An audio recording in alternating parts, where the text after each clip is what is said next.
जनपदों में से एक है और उसकी एक सांस्कृतिक, ऐतिहासिक और विशेष रूप से शिक्षा के क्षेत्र में जो उपलब्धि है वो अत्यंत प्रतिष्ठित और सराहनीय है। और मुझे यहाँ पर आने का मौका मिला तो निश्चित रूप से मैं जो उत्तर प्रदेश सरकार की और केंद्र सरकार की महत्वपूर्ण योजनाएं हैं उनको यथार्थ के धरातल पर लाकर क्रियान्वित करने का प्रयास करूँगा। और इसमें जनता, जनप्रतिनिधि और इलेक्ट्रॉनिक और प्रिंट मीडिया और अपने सहयोगी अधिकारियों के सहयोग से सभी योजनाओं को ये प्रयास रहेगा कि उसको यथार्थ के धरातल पर एक अच्छे ढंग से क्रियान्वित किया जा सके। जन शिकायतों का निस्तारण, राजस्व वादों का निस्तारण ये मेरी प्राथमिकता है। और कृषि के क्षेत्र में मैं सदैव ये प्रयास करता हूं कि कृषि के क्षेत्र में चूँकि हमारे किसान बंधु उससे जुड़े हुए हैं तो उनसे जुड़ी हुई समस्त योजनाओं को बहुत ही मजबूती के साथ क्रियान्वित किया जाएगा। साथ ही जो सामाजिक सेक्टर की योजनाएं हैं जिसमें जो हमारे बहुत ही पात्र व्यक्ति हैं जो आर्थिक रूप से समृद्ध नहीं हैं उनके लिए जो योजनाएं हैं उस पर भी विशेष फोकस दिया जाएगा। और जनता के लिए मैं हर समय उपलब्ध रहूँगा, ये मेरी बात है। सर, एक समस्या थी जो है कि जो लोग अधिकारी जो है अपना सीओजी नंबर अपने पास नहीं रखते, क्या आगे आपके इसमें देखा जा सकता है कि अधिकारी जो है सीओजी नंबर खुद उठाएंगे और जो है जनता की समस्याओं का हल करेंगे?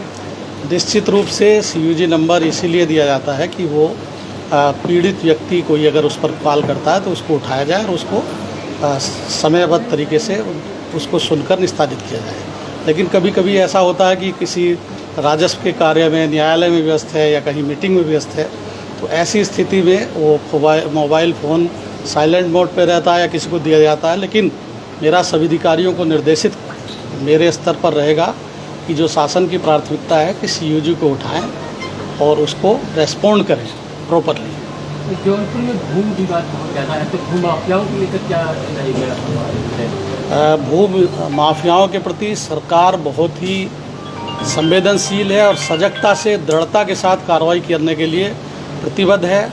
और मैं अन्य जनपदों में जहां पर भी रहा हूं भूमाफियाओं के खिलाफ शासन के निर्देशों पर बहुत अच्छी कार्रवाई की है और उसको यहां बताना उचित नहीं है, आप सब जानते हैं। तो जो भी भूमाफिया होगा यदि वह चिन्हित होगा तो उस पर दृढ़ से दृढ़ कार्रवाई की जाएगी, कठोर से कठोर। प्रमुख प्रायोरिटी आपकी क्या होगी जनपद के लिए? मैंने जैसा पहले बताया, सबसे पहले जन शिकायतों का निस्तारण, किसानों की समस्याओं का निस्तारण, राजस्व वादों का निस्तारण और सोशल सेक्टर की जितनी योजनाएं हैं, पेंशन इत्यादि, जिसमें हमारे गरीब और पिछड़े वर्ग के लोग जो आर्थिक रूप से समृद्ध नहीं है उनके लिए योजनाएं हैं, उस पर विशेष। मैं रहने वाला हूं जनपद बिजनौर का, जो विदुर की जन्मभूमि है, महात्मा विदुर की, और इसलिए हमारा जो विचार है वो हमेशा संवेदनशील और सांस्कृतिक विरासत को लेकर आगे काम करने का है और बहुत ही संवेदनशीलता के साथ ठंडे दिमाग से काम करने के लिए प्रतिबद्धता हम जाएंगे। कौन से बैच के अधिकारी और किन किन जिलों में रहना? मैं स्टेट सिविल सर्विस से 97 बैच का हूँ और फिर IAS में 2012 बैच मिला है।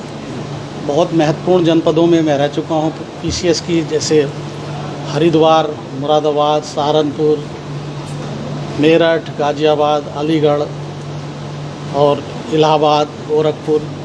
जिलाधिकारी के रूप में कानपुर देहात, बहराइच, सहारनपुर और ये चौथा।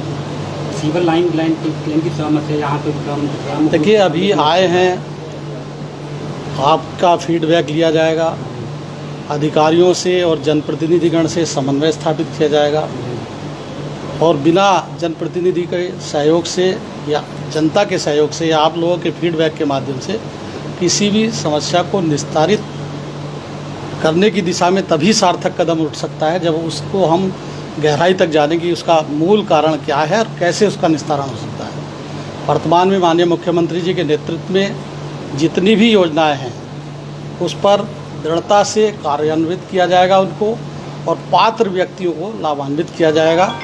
साथ ही सभी अधिकारी जो मुख्यालय पर शासन के निर्देश हैं कि मुख्यालय पर रहें, उसको सुनिश्चित किया जाएगा। यद्यपि मेरे जो पूर्वाधिकारी हैं